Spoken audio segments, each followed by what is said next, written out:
Good morning, welcome. I'm sorry to cut short everyone's coffee because I know it's great that everyone was having wonderful conversations and I hope that continues. But we do have an excellent program this morning. Welcome, my name is Marina Carlton. I'm the Vice President of the American Society of International Law and a practitioner here in Washington focusing on international arbitration. But of course, the Society is what brings us here today, as well as the WILIG and MILIG interest groups. And that's the one thing I want to give a plug for before this great program gets started. If you're here interested in a career in international law, in meeting more people who are practitioners and academics and policymakers in international law, the Society is the place to do it. And the interest groups are really the place to meet people in those spaces and to be active and to learn more and get more involved in the work of the Society and more involved in the work of international law in the world. So I hope you'll take that to heart and play an active role in all those interest groups. This morning's panel of the Careers in International Law is a great introduction to that. And I don't want to stand in the way of it. So I'm going to turn you right over to your moderator. Thank you. Thank you very much, Marin, for the kind introduction to the panel and to the interest groups and what we're doing here today. So my name is, bring that a little closer to follow the instructions that we were given. So my name is Nienke Grossman, and I am co-chair of the Women in International Law Interest Group, which I hope all of you will consider joining if you're not a member yet. I'm also a professor at the University of Baltimore School of Law and co-director of the Center for International and Comparative Law there. And so I want to give you a very warm welcome to the first ever WILIG and MILIG, Minorities in International Law Interest Group, a joint event. And Christina Beharry, who's one of our speakers today, is the co-chair of that group, which I also hope you will all consider joining. So we're very excited about this collaboration, about working together to create more opportunities and more knowledge around both women and minorities and women minorities in international law. So how are we, well, first, I don't know if you want to add anything at this point or not. No, I think you said it the way I would have. We saw there was a lot of room for cross-collaboration, cross-pollination. Women and minorities face similar issues, and rather than working in our independent silos, we wanted to come together and put our heads together. And this is, I hope, the start of something bigger to come. Yeah. So how are we going to proceed today? So after I briefly introduce the speakers, I will pose some questions to them and give them a chance to respond, obviously. And then we'll have Q&A from you. So probably the roundtable discussion part will be about an hour, and then 15 minutes of questions from the audience, but we're flexible here, so we'll see how it goes. You may notice that one of our participants is invisible, so she's actually going to be getting here at 9:30. Hopefully. She had to brief an admiral this morning, so we thought that was a good reason for her to be a little bit later. So as you will be able to see from the names in front of you, we decided we were only going to invite people whose last names started with B to be speakers today here. So other than that common characteristic, they have a diverse set of experiences and backgrounds. So I'm going to introduce them in alphabetical order, which can be challenging when all the last names start with the same letter. So Angelita Baeyens joined the Robert F. Kennedy Human Rights Center as Programs Director of Advocacy and Litigation in June 2014. She is the lead attorney in over a dozen cases before the Inter-American System of Human Rights, including cases on freedom of expression, enforced disappearance of human rights defenders, and violence against women in the Americas. She previously served at the United Nations as Political Affairs Officer in the Americas Division of the UN Department of Political Affairs in New York. She also worked as a human rights officer in the Inter-American Commission on Human Rights in Washington, D.C. She served as special assistant to the executive secretary there, and also as the coordinator of the Office of the Rapporteur on Human Rights Defenders. She's been an adjunct professor of law at Georgetown since 2012, and she's a dual Belgian and Colombian citizen and holds a law degree from the University of Ibagué, all right, in Colombia, and has an LLM in international human rights law from the University of Notre Dame.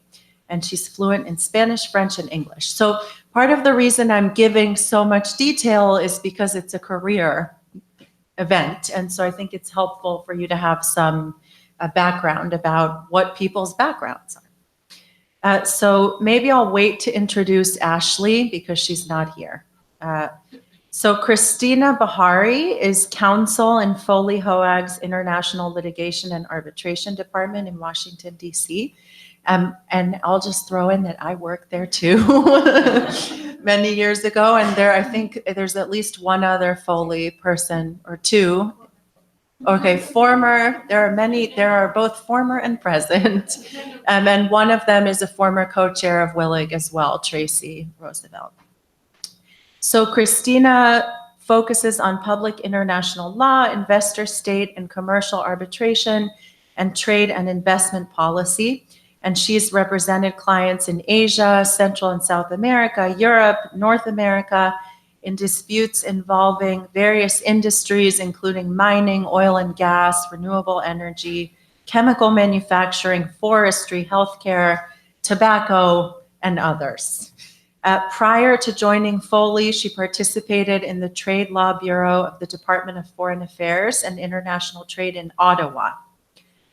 In this capacity, she represented the Government of Canada in investor-state disputes brought under NAFTA Chapter 11 and assisted in the negotiation of bilateral investment treaties with countries in Latin America and the Middle East. And she regularly speaks at conferences and publishes widely in international arbitration, including a recent book, Contemporary and Emerging Issues on the Law of Damages and Valuation in International Investment Arbitration. Congratulations. She holds law degrees from the London School of Economics, Cambridge University, and Columbia University. And then we have Karen Brown, who is a graduate of Princeton University and New York University School of Law, and she's the Theodore Reinhardt Professor of Business Law at the George Washington University Law School, where she teaches courses in federal income taxation, corporate taxation, and international taxation. And before joining the faculty at GW, she was a professor of law and associate dean for academic affairs at the University of Minnesota Law School and professor of law at Brooklyn Law School. She is co-author of an international tax transactions treatise, co-editor of books on taxation reform, economic efficiency in tax law, and comparative law, and editor of books on regulating corporate tax avoidance and taxation and development. She's also published treatises, book chapters, and numerous articles on various federal income taxation topics. And she's a member of the American Law Institute, the International Fiscal Association, and the International Academy for Comparative Law. In May 2019, Bloomberg Tax awarded her the Leonard L. Silverstein Award for Distinguished Service in Tax. So those are our three wonderful roundtable participants. And just to give you a heads up, Ashley Belyea, who will be coming in later, is a lieutenant in the U.S. Navy JAG Corps. So we really tried to get a diverse range of experiences and backgrounds so we could hear, what's common and what's different and what can we learn here. All right. So the first question that I'm going to ask you today is, what is a typical day like at your job? Okay, so to give us a sense of what is life like for you? A typical day. And actually, maybe instead of a typical day at your job, we can just say a typical work day. All right, to see sort of where that gets us. And this time, let's start here and go that way, and then we'll flip later. So, Angelita. Thank you. It's hard to respond because there's never a typical day. Because I work on human rights advocacy and litigation. There's some things that I know I work, for example, cases. Right now I have a case that we have pending before the Inter-American Court. So I know that part of my day will be dedicated to continue writing a brief that we have a deadline for next week. But also a lot of the day is very reactive because of the advocacy component of my work. We have to react to what's happening at any moment on the countries and the issues that we follow. So a lot of it is drafting press releases or contacting our partners on the ground to seek more information on what is reported to us, in a given day. So, for example, one of the countries in the Americas that we work on very closely is Venezuela. And in Venezuela, as you know, every day is, a lot of things are happening very quickly. So it's almost like I never know exactly. There's a portion of my day that I know will be really will depend on what's going on every day. Then the part that is a bit more predictable is, the longer term projects or cases where I know, I have a certain deadline, so I'll dedicate a few hours to. I try to, because I don't control too much my day, then I know that I need to start as soon as possible working on briefs or on thematic reports that we draft, or in keeping touch with our partners on the ground. There's also a lot of admin work that I have to do. So there's always, any given day, I'll have a check-in with one of my team members that I directly supervise. So I try to have at least once a week, half an hour, regardless of course, checking in different moments and as needed, but to have that reserved half an hour where we can both sit down, see where we are in the different projects and things that we're working on, what action points we have, both of us, and just making sure that we're on track. And so that will always be also a part of the working day. Can I, just to add a little more, I don't want to ask a leading question, but I may ask one. How does your day begin? So not just at work, but what does your morning look like? My morning, I have two very small children, so it starts very early. Before it was them waking us up. Now it's more they're getting to that point where we have to make a big effort to wake them up and get them ready. So the morning starts by me waking up and trying to get ready as soon as possible, and then start getting my two daughters, they're 2 and 5, ready, waking them up, making sure they have breakfast, and trying to have everybody out of the door by 8 at the latest to make it on time to all the things. And that, of course, gets difficult when they have like early meetings or activities. And we're a good team, my husband and I, so we take turns as well. But there's that whole part of, before I used to be one of those people that I'm an early morning person in general. So I used to go to the office as early as possible before everybody else came, because that was my most productive time of the day. Now I cannot do that because it would be very cruel to wake up the children like earlier than that. So I have to, I generally arrive at the office by 9, and then I try not to schedule any meeting before 10 to have that hour to get up to speed on emails and news and have that little space for just getting settled and ready to start all the other craziness. And what about the end of your day? Then I have a very hard stop at 5.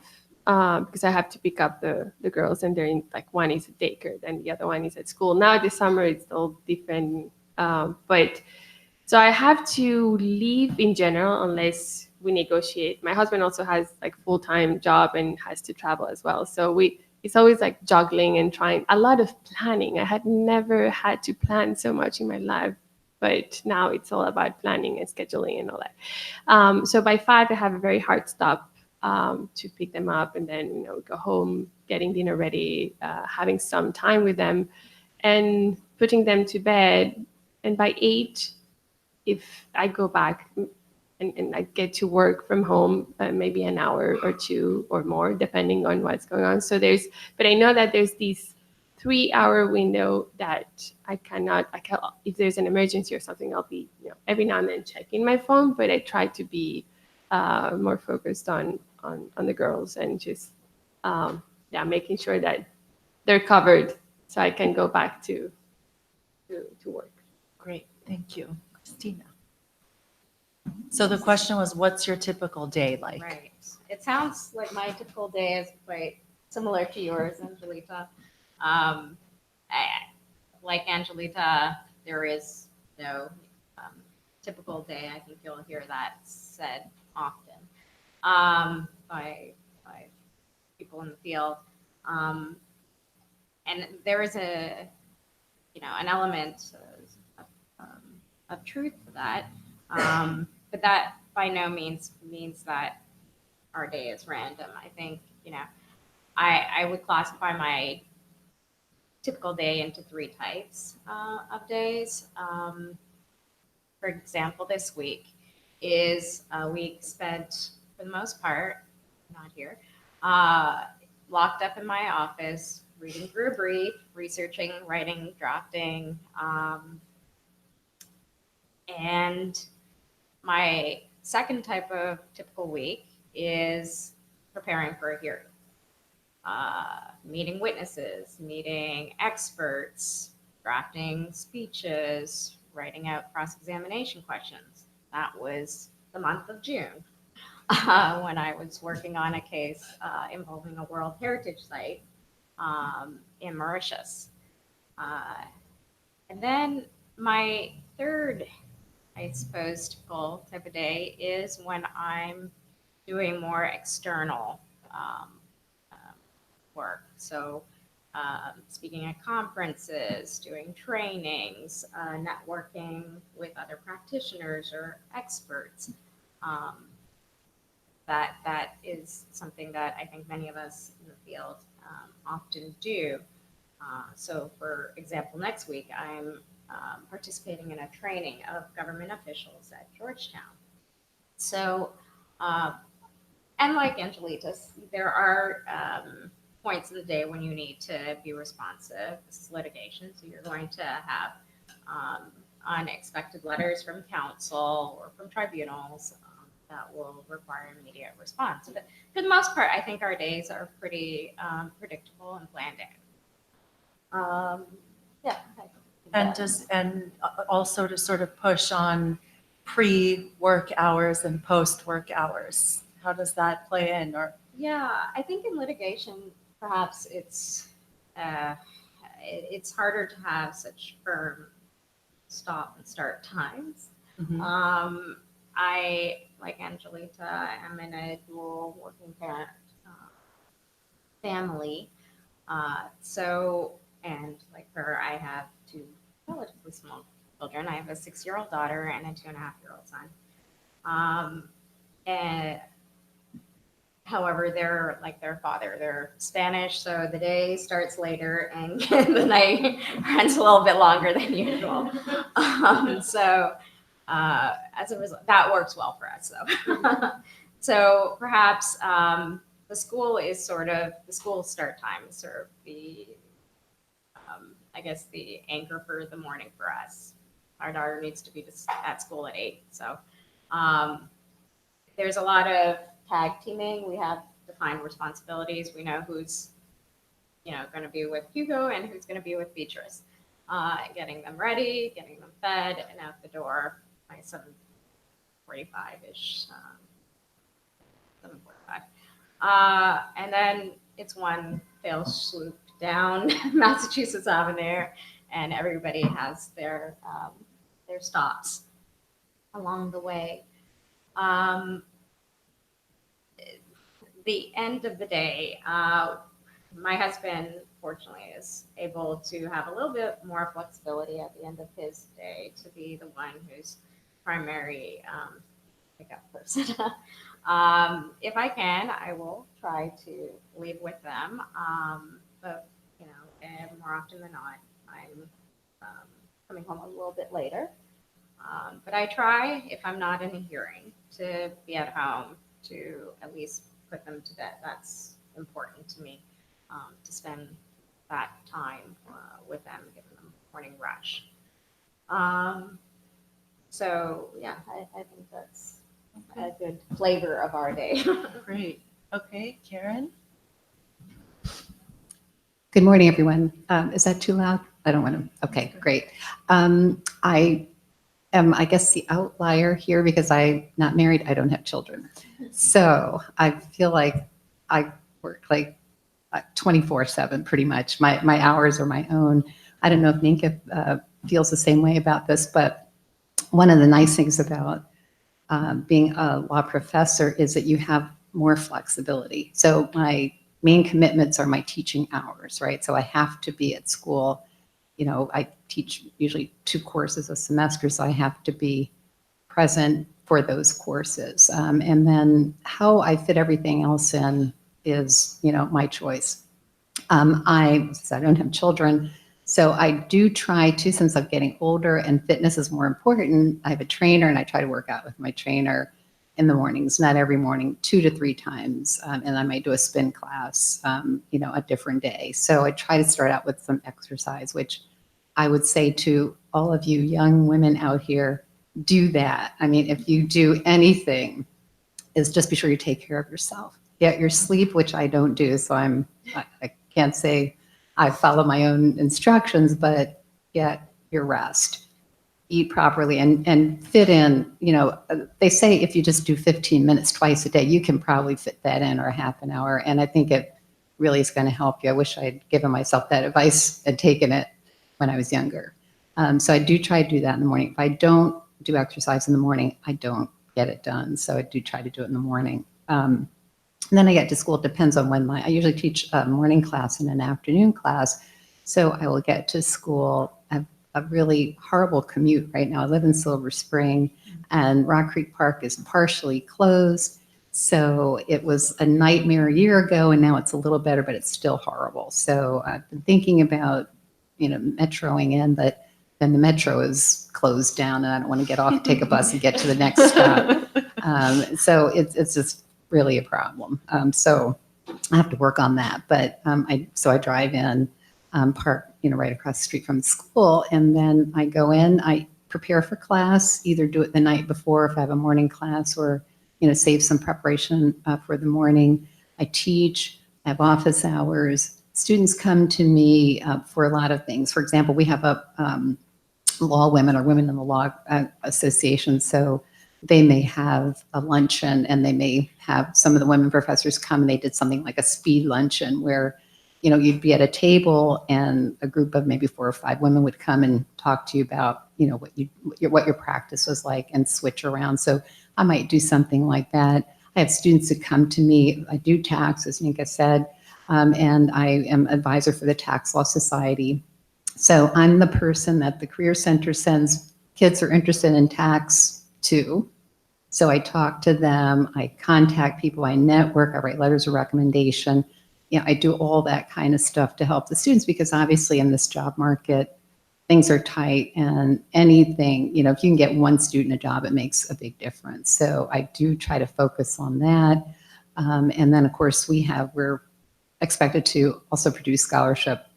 And so I try to fit some time in for that. Usually that's later in the evening. And so I do find myself being at school. We have committee meetings, faculty meetings, things like that.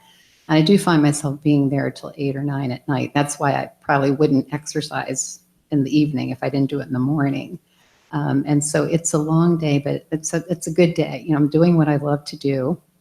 I meet students who are excited, about getting into the career. I like turning students on to tax because it is a little bit of a arcane specialty, right? A lot of people think tax, they're like, oh my God, no, I don't even want to hear about it.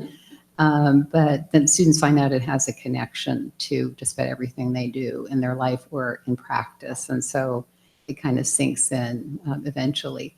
My schedule is a lot different than I was in practice. And I think transactional attorneys may have a little bit more control, at least the tax ones did. I would get in at 7:30 because the tax partners were there at 7:30. Then they would leave at 5:30 and I would probably stay till about 7:30 or 8. But it was a manageable day. My students asked me about work-life balance. And I think in some ways a transactional tax practice can do that. And I think, being a law professor, which is something you have to do eventually, you practice for a while, you get some kind of practical experience. I think it is good for work-life balance because I think the law schools will, work with you to set up your schedule. If you have small children, they're not going to have you teach at, 8 o'clock at night or 6 o'clock in the evening. So you have the flexibility to leave. Say if you have to at 5 to pick up your children, you can do that, spend time with them and then maybe prepare for class after they're in bed or something like that. And I think Nienke could speak a little bit more to this. I have the luxury of not having any kids, so it's just like everything I do is pretty much for me. I mean, I have a family. My mom, my dad's passed away, and I have an extended family in Delaware, so I do have some obligations toward them. But pretty much it's my day, and I love the day, but it can be kind of long.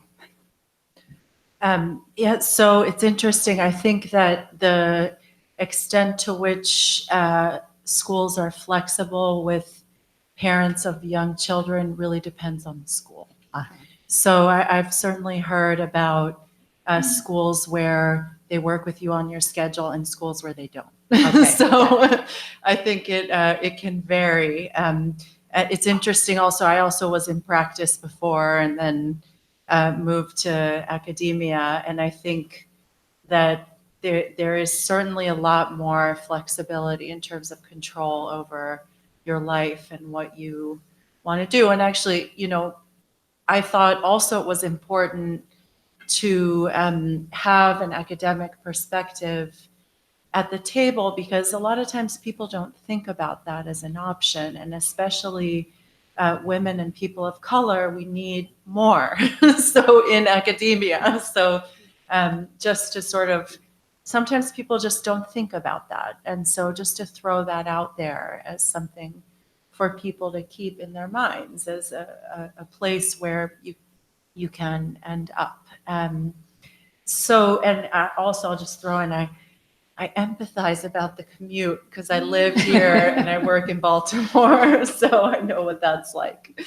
Okay, so let's shift to a slightly different question now, which is what drew you to work in the field of international law or the extent to which you work in international law? So let's start with Karen this time and then we'll go this way. Okay. I majored in French as an undergraduate, Romance Languages and Literature. I'm a Francophile. I'm going to Paris in 2 weeks for the summer, and I try to get there a couple times a year if I can. And so I majored in French, and then at the last minute I thought, well, what am I going to do with that? I could teach, but maybe I should do international law. So I decided to go to law school to do international law. And then, of course, I got to school and fell in love with tax. And so then it became international tax. But I always wanted to do something that was going to be cross-border. Love meeting people with different backgrounds, love travel, and just having a perspective that's other than this country's perspective. That's always been sort of my orientation. And so I think that's really what attracted me. And I was excited that I could do tax and international law. And it turns out that is really the hot area for tax now. A lot of issues about sovereignty and cooperation in tax law, because obviously each country is its own sovereign in terms of its tax law. There's some cooperation, but really nothing in terms of ceding, like the European Union in terms of basically ceding control over tax law. And so that's a really interesting area. And I travel a lot to Europe because of it. I love getting that perspective of them on the US. I love talking to cab drivers in Paris about, well, how did you all end up electing President Trump? You know, so got a lot of explaining to do about that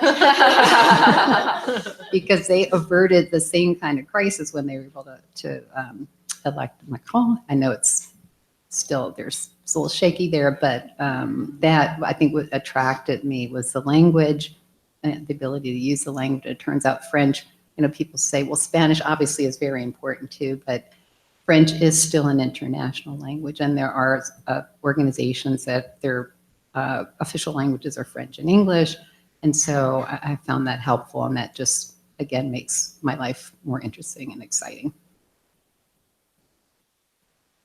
So I think I've always had an international perspective. I think it probably comes from being the child of immigrants from Guyana to Canada.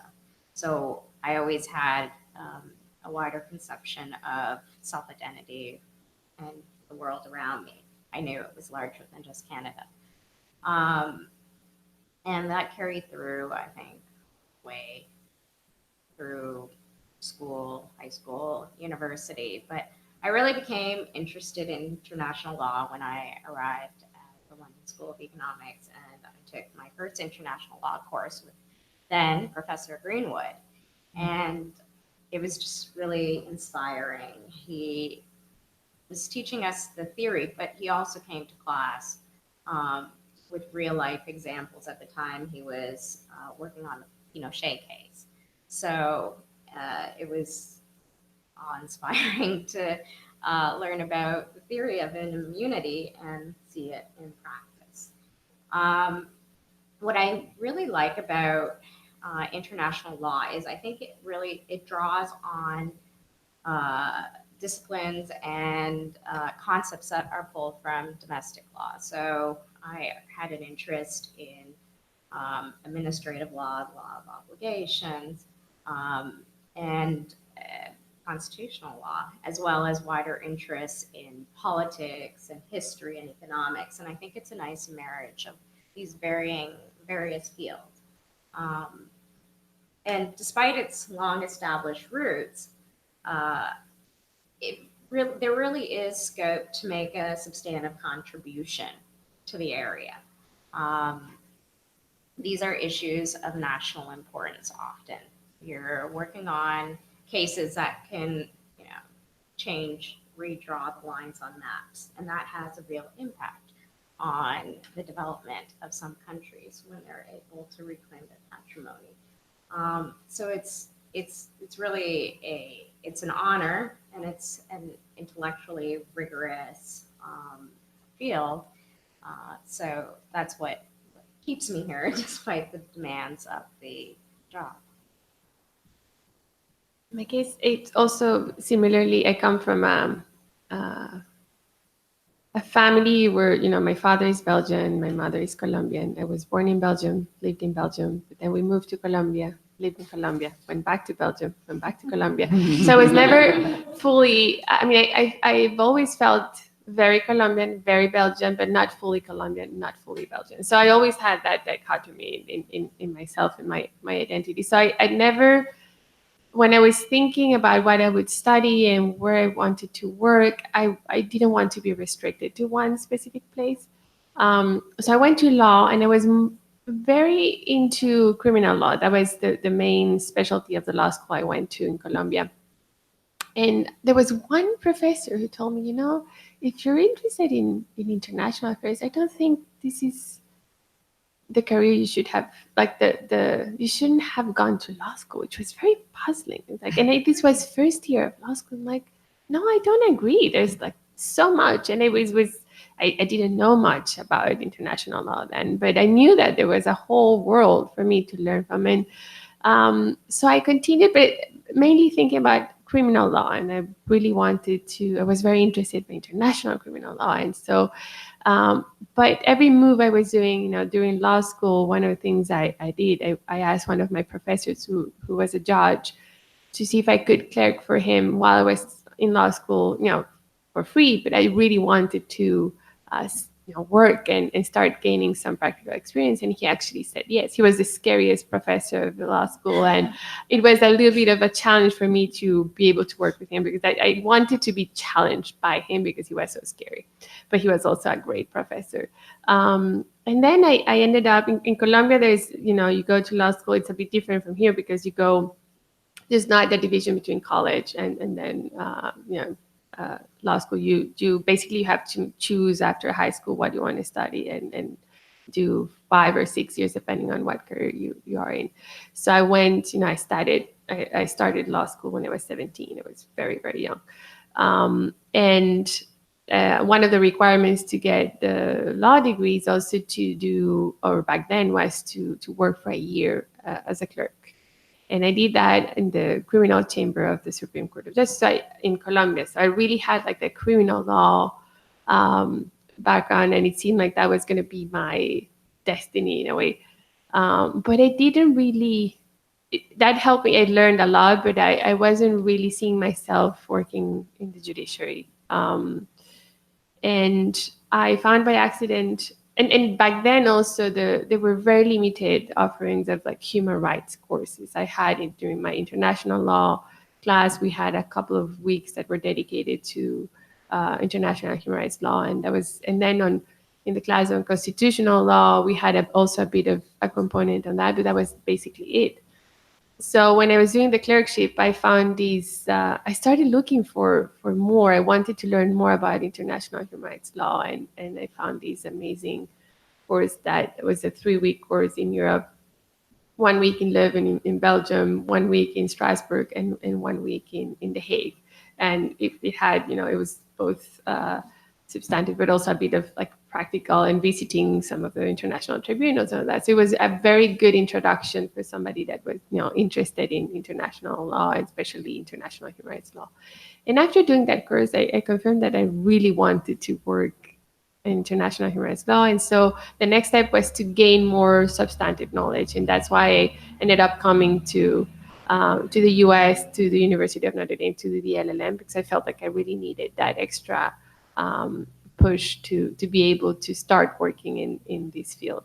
But again, I think it was part of like my family history that I was always exposed to people from everywhere, and then having the languages, it seemed just natural that any career choice would necessarily be international. It's interesting to talk to people who work in international law and see how many of them do have sort of these really interesting family dynamics. And it's certainly not a prerequisite by any means, but you do see it. My family's from Chile, and I was born in the Netherlands, and I grew up in the US. And, those things, they make you sort of appreciate the world in a different way, but by no means a prerequisite at all. I think it's actually super important to have multiple different perspectives, including sort of the more international background versus the less international background, working on international cases. So, if you think about, for example, cases in the ICJ. So when I worked at Foley, and subsequently I worked on cases before the International Court of Justice. And it's very important to have this sort of multiplicity of backgrounds, because the judges also have a multiplicity of backgrounds. So in order to really reach different decision makers, you need people who think in different ways. The more sort of sovereigntist view is also really important to keep in mind at all times, I think. Okay, so moving on to a different kind of question. So we've talked about the typical day. We've talked about what drew you to working in the field of international law. So now let's talk a little bit about what it's like to be a woman of color, or a person of color working in your field. And so the question is, are there particular challenges that you feel are unique to women of color, or people of color that work in your field? And if so, what needs to change to address those challenges? Okay, so super easy questions to think about. And so, Christina, let's start with you this time. Sure.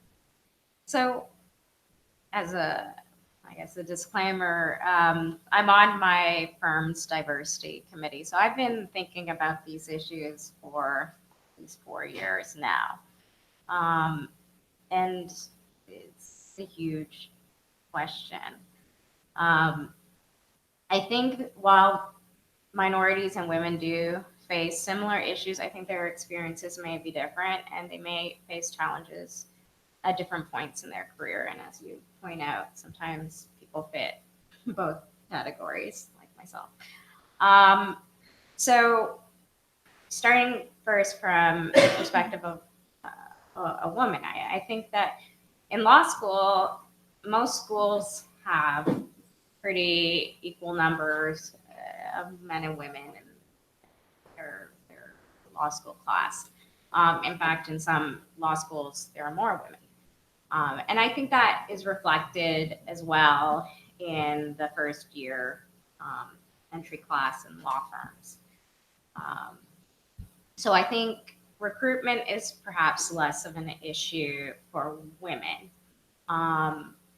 However, where you start to see attrition is around the 4th, 5th year, 6th year for women. And this coincides with a time when women are making decisions about their families.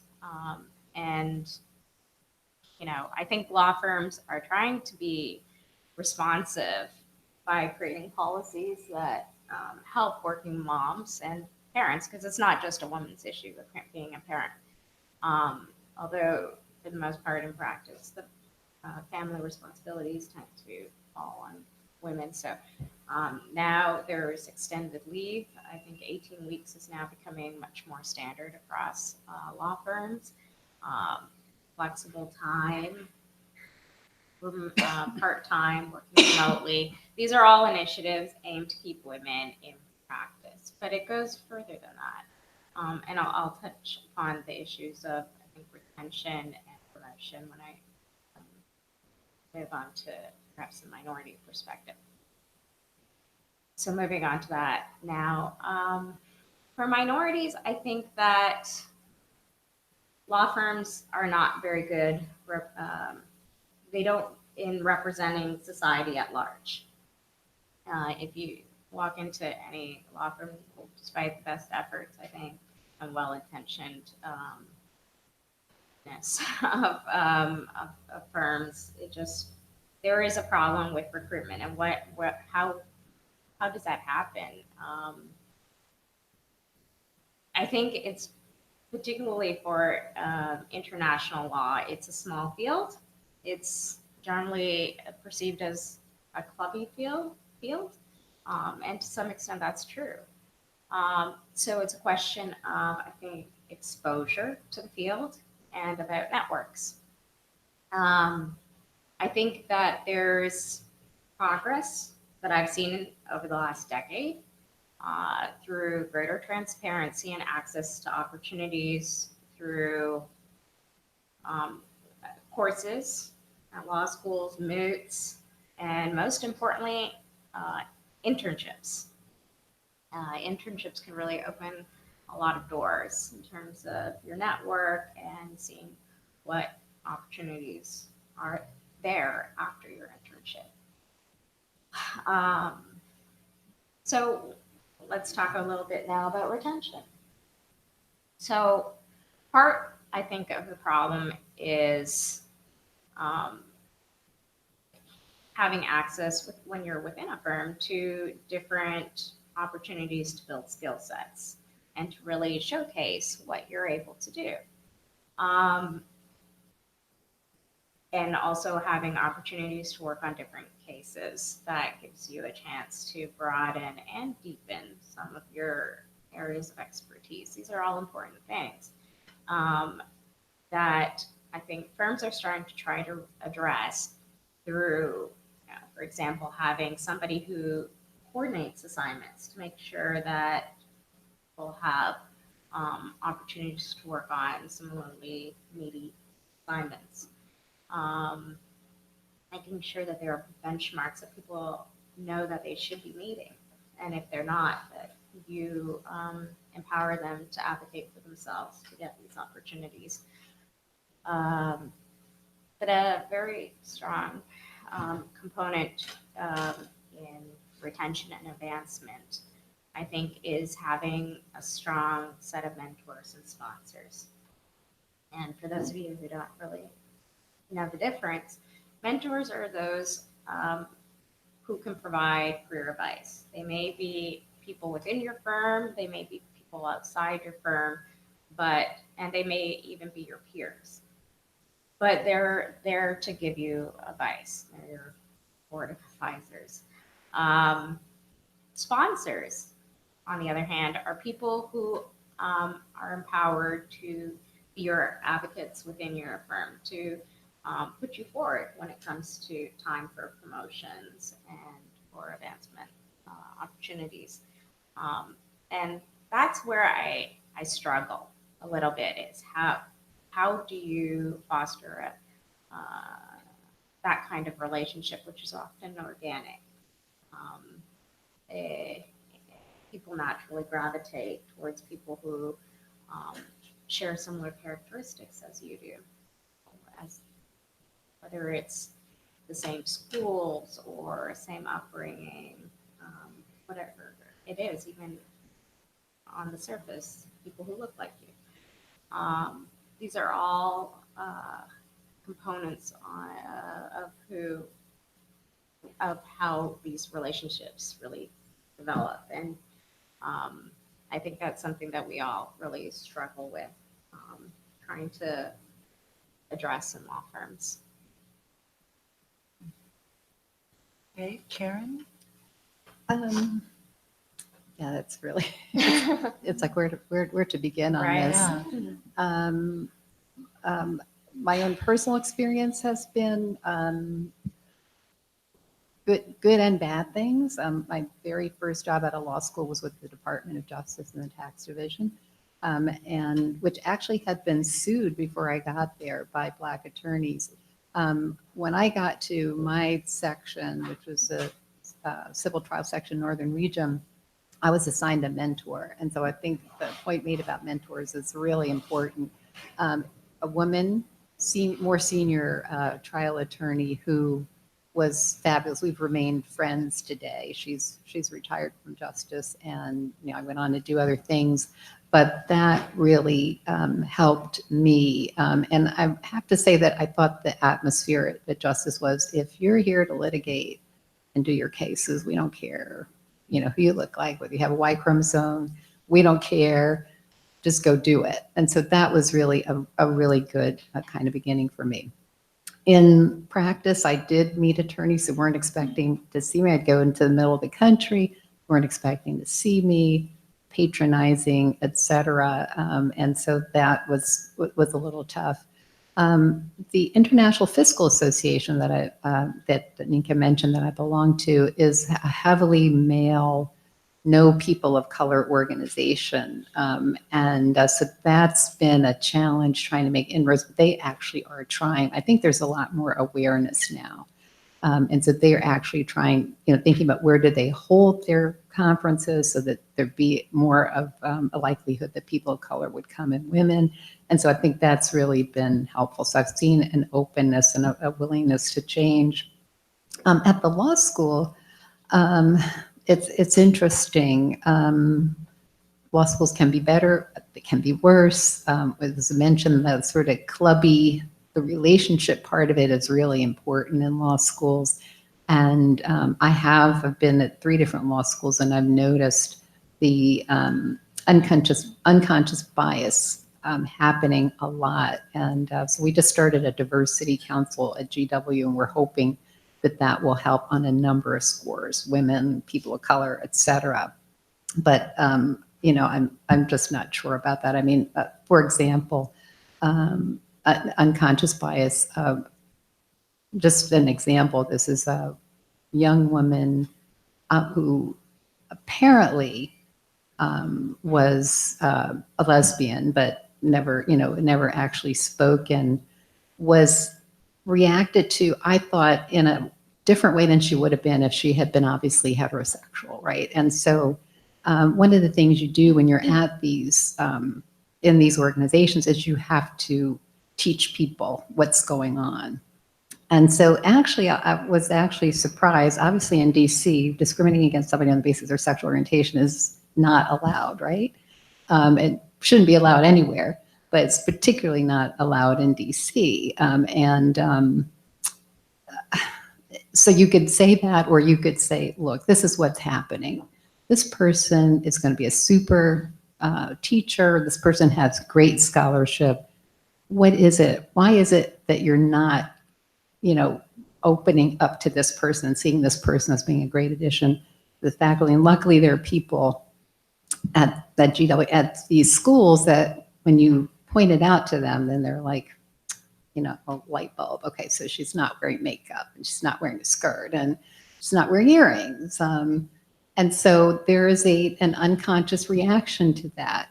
So it's true with, you know, people who are not heterosexual. It's true of minorities. You know, they will, I've seen situations where people will have things written that are not as well received as something that would have been received if the person had been white. And so what I'm doing, I mean, it's sad to say, but I just call it out, and I just have to point it out.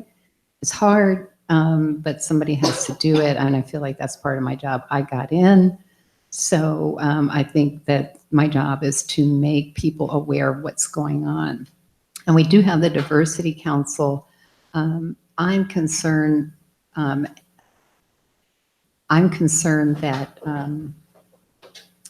I'm not sure what our Diversity Council is going to do. I think the students probably need it more than the faculty, although the faculty do too.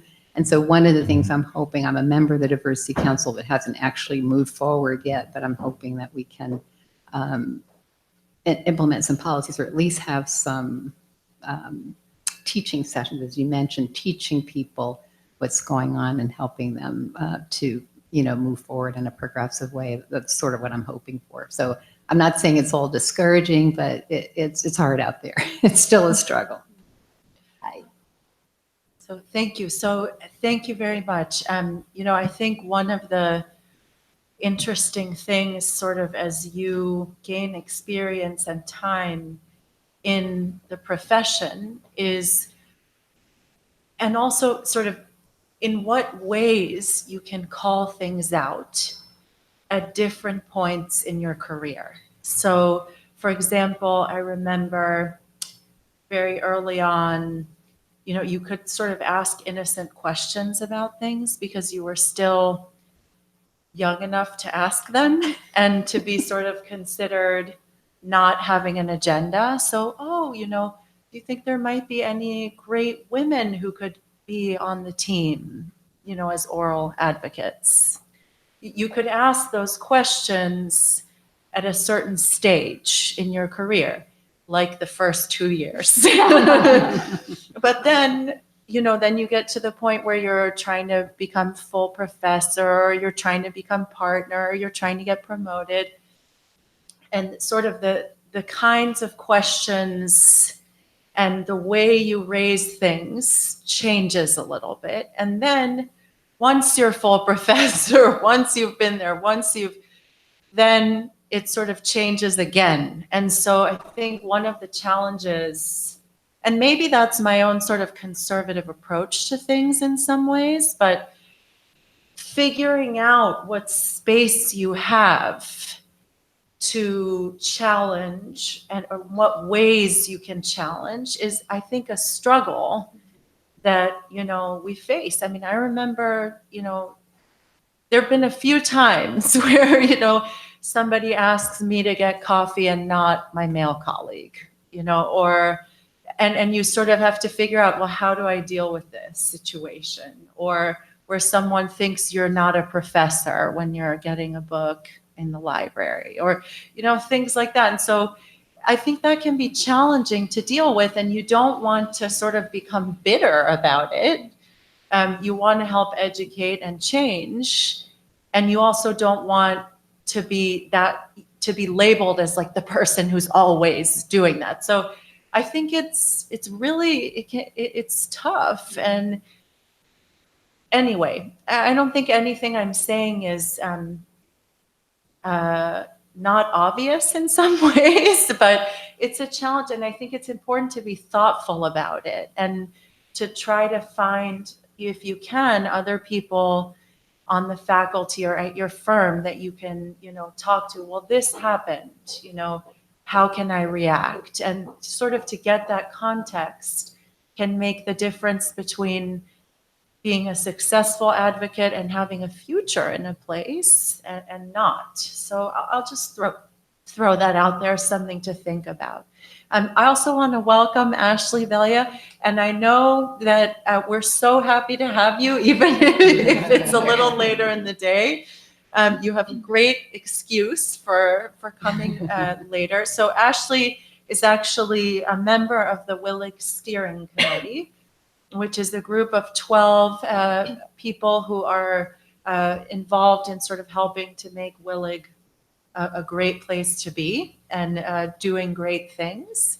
And she is a lieutenant in the U.S. Navy JAG Corps, where she's currently assigned to the Office of the Judge Advocate General, Administrative Law Division in the Command Authorities Branch.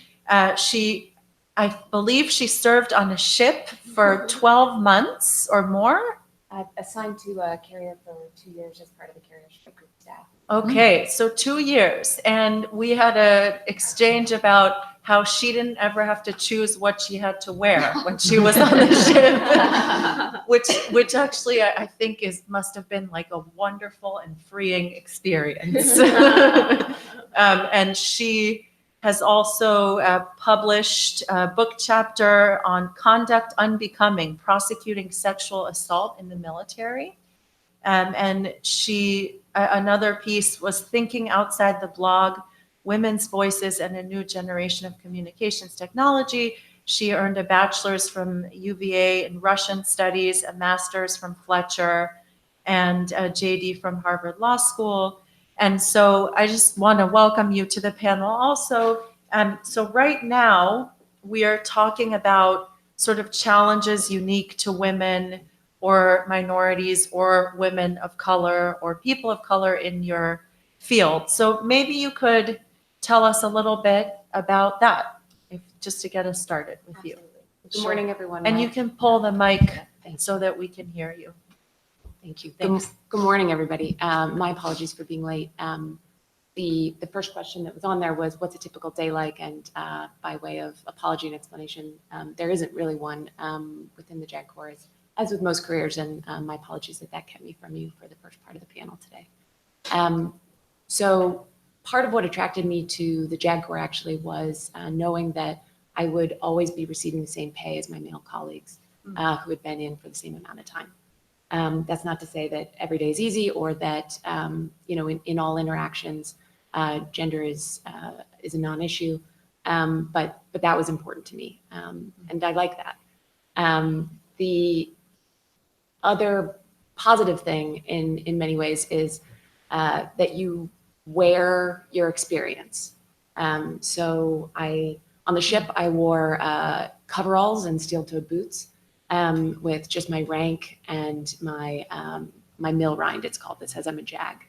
That mill rind gets me into conversations that as a junior officer I would not otherwise be in, and gets me a seat, if not at the table, then in the row just behind the table, which for a lieutenant is a big deal. And I've been very, very lucky to work for a number of senior officers, admirals, for whom my perspective as a female officer was important to them.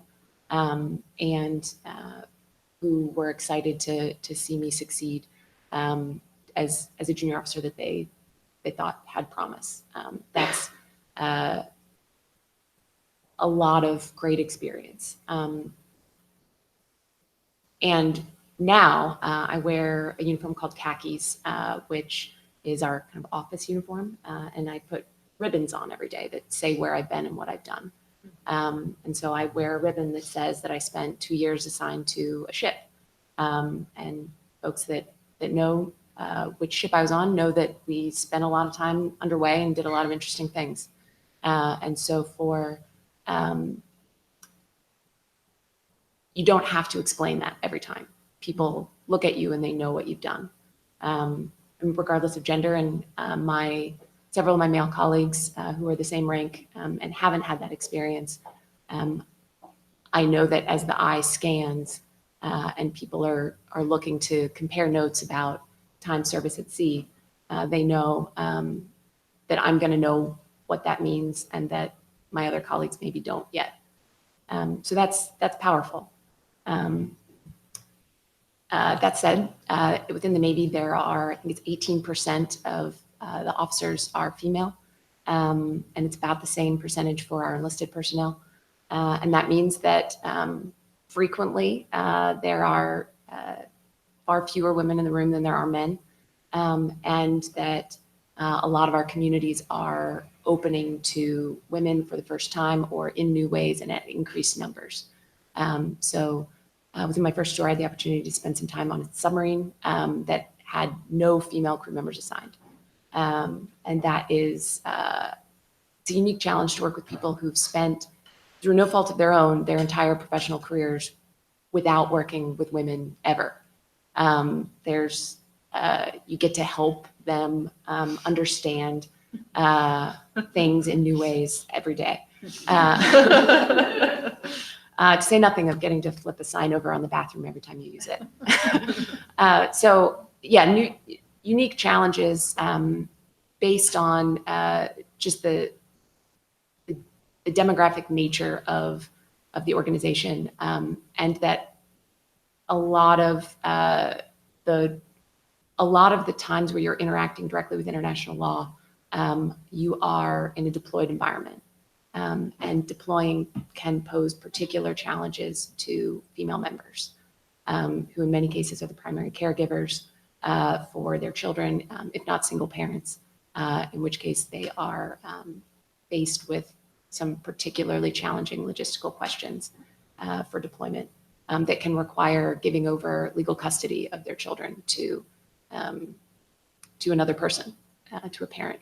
And that's the case for single parents, regardless of gender, but in many cases that is a female member. So those are some of the wrinkles. And it means that when you are in a deployed environment dealing with fascinating questions of international law, you are possibly working with a greater percentage of men than you would be in an office setting. So that's just another level of a complication where in my current job, I would say it's probably 30% female in my office. And my last job on the ship, there were regularly meetings where there were 3 women in the whole room. I was lucky that frequently the meeting was being led by an incredibly inspiring female commander, and she was a great mentor. Seeking out those mentors is obviously critical. That's something everyone in this room already knows, but that I have found that to on top of the things that I was already excited about within the JAG Corps, to help address some of those more challenging scenarios. Great, thank you. Wide range of experience so professionally here. So I'm conscious of the time. It's 10:15, and I really would like to give you all a chance to ask questions. I have other questions if nobody has questions, but I think it's important to give you a chance to see if you have questions that you want to ask. So let's do that. Okay, we have a microphone here, which, hello, I think works. can I pass it to you? And then if you could just say your name. Is it on? I can. Hello? Okay, there you go. Great. So if you could just introduce yourself and then ask your question, that would be great. Sure, thank you. Ashley Benetti Armstrong. My question's for the academics at the table. For those of us considering going on the law teaching market, the biggest thing we hear is publish and place well.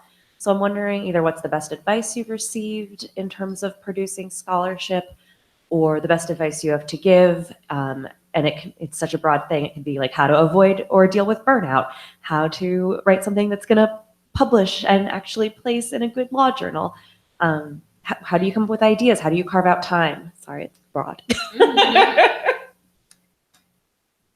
Okay, I can start, I guess. So how do you carve out time? So are you currently practicing, or what's your... I'm teaching at NYU Law and the Lawyering Program. Okay. Stepping stone for Yes, what I'm familiar with it. in 2 to 3 months. Okay, so first of all, it's great to be doing the NYU lawyering program. So that's a wonderful thing to be doing. We actually have a couple of alumni from that program that teach at the University of Baltimore Law School. So in terms of carving out time to write, I think it's extremely challenging when you're in practice, which is why I'm so impressed that you wrote a book while you were in practice. I think what I ended up doing was I got a fellowship at Georgetown, and I was there for 2 years and spent the time writing and doing a little bit of teaching. But the ability to have time to think deeply about something is very difficult to do when you're in practice, or at least in the practice that I was in, it was very difficult to do that. So I don't have like a magical answer for you, you know, I mean, I think you have to try to make space in your life to do it. And, you know, as somebody who's in academia now and struggles with this constantly, I think you have to write about things that you love, that motivate you, and that you think someone will publish. So, and it can be challenging. I remember when I first started out, I write about international law topics. I actually write about gender on the bench. You know, why there are so few women judges on certain courts. Why does it matter? What can change? And I've written about legitimacy in international courts. And then now I'm writing about feminist approaches to international adjudication. And it can be a challenge. I think sometimes people will tell you, you know, no, write about this because that'll get you, you know, that's more likely to be published, or more likely for you to have a good job talk out of it. And it's a challenge to figure that out, because you have to care about what you're writing about. Otherwise, it's painful. And I'll say one of the things that I've loved is when I've written about something that I'm passionate about and that affects the world. So when I wrote about women judges for many years in different ways, I got to present it. I got to present it at CEDAW, at the Committee on Elimination of Discrimination Against Women, at ACIL, at, you know, various different forums. So if you can find something that matters in the world and that you care about, I think that's a recipe for happiness. So, but it's a challenge. There's no easy answer, I think. I'll just add a lot because I think Nienke just really said it all pretty much. But do focus on, you're right to focus on your scholarship and to have a really good, solid piece when you go in the market.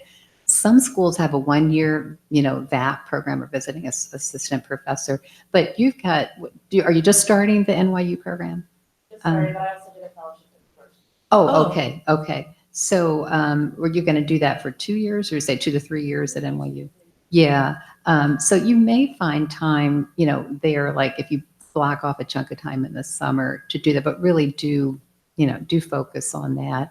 And I do agree, a topic that you're really thrilled about. I remember when I left Minnesota to go to GW, I was writing about race and gender and tax. And I said to one of the people there, do you think this is going to go over well? It's something I was really interested in. And I said, maybe I should do something that's just tax, just plain old tax. And he said, no, he said, people are going to be interested because you're excited about it. And because, as Nienke said, it kind of opens up the world. People say, wow, I hadn't really thought about. So it's something that you're writing about, that you're saying, this is something that is a wonder to me. And I want to explain that or open it up to people. But a solid piece, increasingly, faculties are looking for a really well done. So you'd want to have something that you send around to people, get some advice from other academics in the field about it. But faculties want something that they can, the fact that they might challenge you and ask you a lot of questions about it is a good thing. But yeah, and I think if you get yourself ready, start thinking about it now, I think you're going to be in good shape when you decide to go on the market, as they call it. And people, I think a lot of us like to pay it forward because we've been there. So come talk to me about it. All right. Yes. Right behind you. Yes. Hi, my name is Nassim Kurosh. I wanted to ask about mentors and sponsors, which Christina brought up. I have found it very difficult to find good mentors, to say nothing of sponsors, in my career. And it's different, I think, if you're in different environments. For instance, in a law firm, that might be more structured. People are assigned to one another, that kind of thing. So, there's informal, there's formal. I've had different experiences in different settings. I certainly, to the point about paying it forward, Nienke, I try to do that with, people who are younger than me. I'm not that senior in my career, but even law students or whoever. So I'm conscious of that, but I also feel like there are just a lot of folks who they're very accomplished, but they're incredibly busy, right? They have their own careers, they have their own families. And also just some people are not very good at giving advice or being supportive or finding ways to help. And, I don't want to be a burden to them. And so there's just a lot that goes into it. And I just haven't found that yet in my career. And I'm wondering if people have words of advice, as a woman of color, any of those things, how do you find people, whoever, of whatever background, that will really be helpful to you? I think you want to, to look for a mentor, I think it's helpful to have a connection to the person, whether it's, through your alumni association, or if you're in academia, you write on the same topics in the practice of law, you're interested in the field. I don't know how unusual it is, but when I receive a cold call from somebody, I typically take the meeting. I'll go and I'll have a coffee. So I think, people will be receptive, maybe not the first person, but maybe the second or third. And I think you just want to persevere and choose people who you feel could provide a good role model for you, that could provide some insights and achieving the career goals that you have. I would be very careful when you meet someone to have very clear questions, because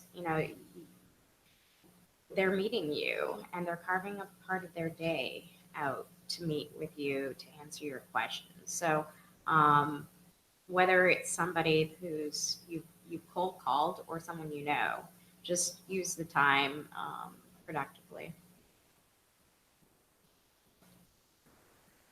I would say I share your discomfort with asking people for help. It's hard, especially when you know that everyone that you're talking to is going to be busy.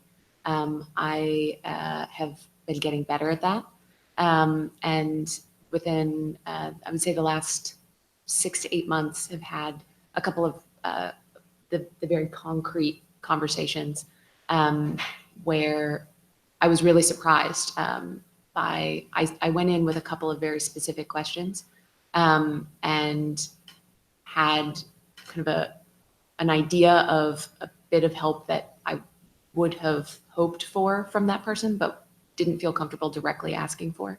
And in both of those cases, it was someone kind of helped me get to the point of asking. So my goal for future conversations is to get there a little sooner and on my own. But feeling good about those experiences of asking for information from somebody, and then the next step, I guess, is asking for help. And just how positively people respond when you say to someone that you know, I'd like you to be my mentor. Would you be a mentor? That you may be thinking of someone kind of informally in that way, but just saying those words, I think of you as a mentor, or would you be a mentor? Those are powerful words. Yeah, in my experience on both like asking for help, it was difficult at the beginning, and then I think I've gotten better over time. Also, I've had more and more people come to me, and I never say no. I actually, again, I think we've all been there, and I'm not sure I can be super helpful sometimes, but I will try my best because I know it's hard, and I think that most of the people, and when I approach others, they always, the response has always been very positive. Sometimes I don't get as much because they're very busy or it's hard to, just make the time. But in general, I think that when people at a very personal level are asked to help, so it's mainly like just asking, because in general, people will respond very positively. Now, that doesn't mean necessarily that it's always going to be possible to establish that like longer term relationship, which I think is the tricky part. So that's, over time, you'll find it. Sometimes it's easier if it's somebody that is in your like working environment or that you can see more frequently. So there's already like opportunities created for just like having a coffee during the day every now and then using that time to ask those specific questions. But also I think on the other end, it's also nice, I feel, when I've given advice or I've been approached, when the people come back to me and keep me up to date with a short email, that really helps. Like I feel then the need to continue and keep that person in mind, and maybe that can also lead to a like longer term mentorship type relationship. I'd like to add two things. One is that, well, first of all, WILIG has a mentoring program. So if people are interested in doing that, it's for people who are just starting out so far.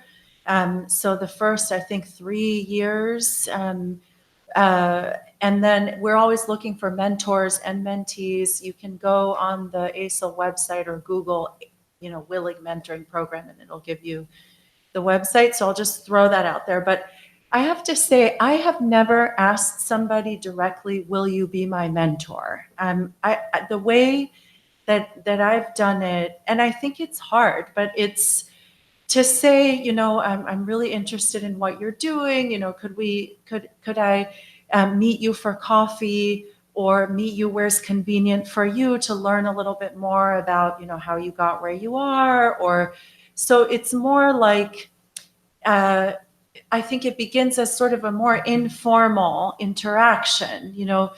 I'd love to learn more about what you do, and I get emails from people like that. And I agree that one thing that's essential is a thank you. So after you meet with the person should send you a thank you, like an email or a note or whatever. And I do that if somebody takes the time to meet with me, because then they know that it was, I appreciate their time, So I think that's important as part of it. But it is hard.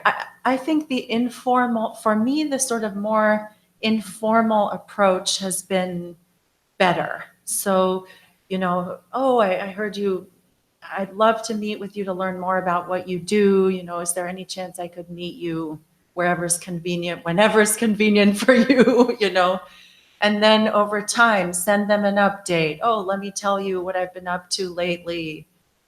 I think that's kind of a more organic way. Sometimes I find that these sort of like structured mentoring programs, and I'm not talking about the WILIG program, but like, for example, at a law school or at a law firm, sometimes they can be good and sometimes you don't really click with the mentor. So you have to sort of like, who do you click with? And the other thing I'll throw out there is there's a colleague of mine at another law school who is maybe a couple years, more experienced than I have. And basically every summer we like talk on the phone and, I'll ask him for advice on something and we can sort of like help each other out too in ways. So mentors can be people who are more experienced than you, people who are at the same level as you, I don't know. I think we need to expand the idea of what that means a little bit. Yes. Well, go ahead. Go ahead. My name's Kamal Lewis. I got a question for the whole panel. What keeps you working in advocacy and how to avoid burnout?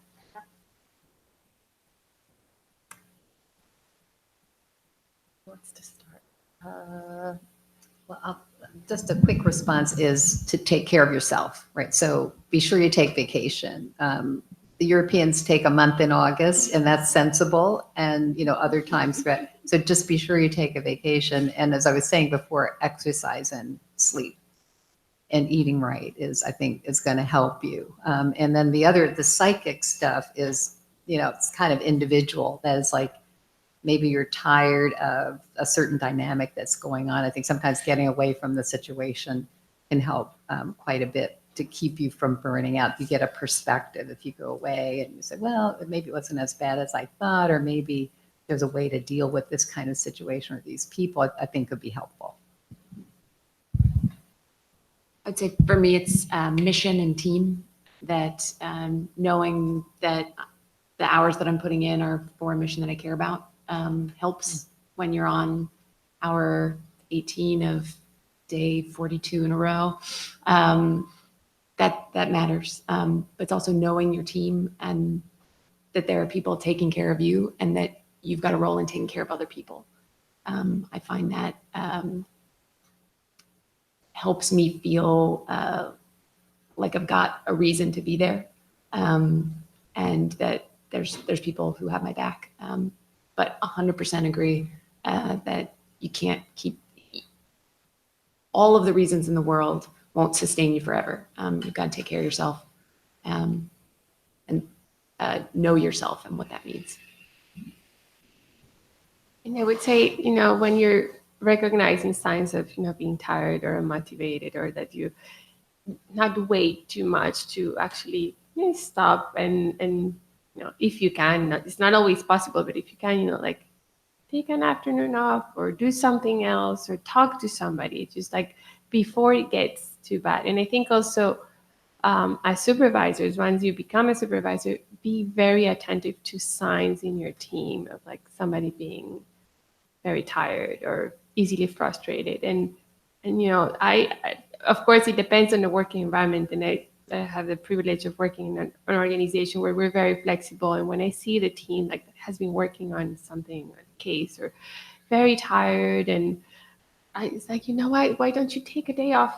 And I'd rather have you rested, and then trying also to talk about what's really going on. Is there something strictly related to the work, or is there anything going on? Of course, don't necessarily have to share it with your colleagues, but then like your family or friends, having that. So another thing I would say in general that is very important is to, even if you work all the time, very hard hours, not forget your friends. Friends are, that magic stone that you can always, go to when you need. But if you don't take care of that, then when you need them, they may not be there. So I think that that's one of the biggest challenges, especially people in law school. Law school can get very crazy, and then you feel like you have an excuse not to be in touch. But you can always make time to at least just like be there also for your friends, because they will be a good lifesaver if you're feeling very, very down or overwhelmed. So we've actually run out of time, but I know there's one more question. Could we take a minute? Is that okay? And I just want to say one other thing in response to the question that was just asked, which is, I think it's important to know that you don't have to do the same thing your entire life. So you can do one thing where you're working crazy hours and establishing your reputation in a certain way at a certain point in your life, and then that might not be the right thing for you anymore at some point. And so I think that's important to know, so you might be burned out after a while, or things in your personal life might change, and that's okay. And you can think about, you don't have to be in the same place forever. So anyway. Good morning, and my name is Regine Lotlicker, and it was very refreshing to listen to the professional women talk about both work and life. I took some time to raise my girls 2 and 4, and so I'm segueing back to work hopefully in the fall. And I took the opportunity to rejoin ASO back in February, and so I've made the most of networking. I've become a professional networker and connecting with former professors, but also some of the members. I'm trying to improve my giving a pitching myself. And so having very, very resourceful people here at ASO who have connected me with other professionals in international criminal law and also human rights. It's been helpful, but sometimes I get thrown off with, so what do you want to do, or what would you like to do? And so there are so many things. I've worked at the Inter-American Commission for Women and the Special Tribunal for Lebanon. I did a clerkship there and in Bosnia. And so there are a few things that I'm interested in. So what I'm looking for, one is to better pitch myself, but also as I am trying to get the paid job, I'd also be interested in doing some work. Like I'm looking to jump into how to contribute to ASO or another organization that is looking for a little bit of help. And so how to make the connection to make a contribution that is not necessarily a full-time job, that's also welcome. Mm-hmm. But what is your advice on making that connection to say, well, there's a need here, maybe there's no resource to provide full-time work, but like how can you maybe work 20 hours helping us out just to get back into doing solid work and warming up the connections again? I'm happy to respond. And we have at my organization, we have a legal fellowship program, which is mainly intended for recent graduates. But we've also had at times people that are in like mid-careers or have already been out in like practicing for several years, but maybe not in human rights and wanted to transition. And so, I've had several fellows that have used, like we've used their work and their contribution, and they have used the opportunity to be linked to the organization as a legal fellow, part-time, full-time. Sometimes, the pay may not be the best, or but as a way to do that transition and to either transition from another law field or from having stayed at home or done something else and then back to and so far it's been good. It depends on for us on how well staffed we are at a certain period of time, because we have a lot of work, but also there's so many people we can take in at the same time. But I think what has been behind that is people approaching and being very honest about, like, this is what I'd like to do, what I think I can contribute, but also saying, it's been hard because it's not easy to go back and reinsert myself in, and especially human rights law. There's so many needs, but not necessarily too many opportunities, which is sometimes challenging. So being a bit more flexible in recognizing that sometimes it will mean that you won't necessarily directly have like a full-time job that recognizes all your experience, but being willing to maybe insert yourself as a fellow or as an intern for a little bit. And then, so doing what you're doing, I think, is the right thing, and approaching, and then maybe researching a little bit more what organizations are out there here, if you're based here in DC, that could be interesting, and just contacting them.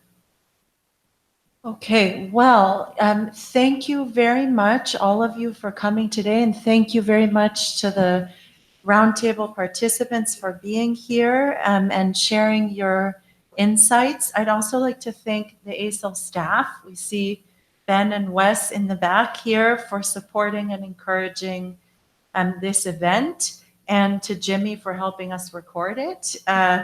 And I wanted to reiterate, for those of you who are at the very beginning of your careers, check out the mentoring program through WILIG. And if you're not at the very beginning of the career, you can be a mentor for WILIG. And so thank you again, and have a great rest of your day. Thank you.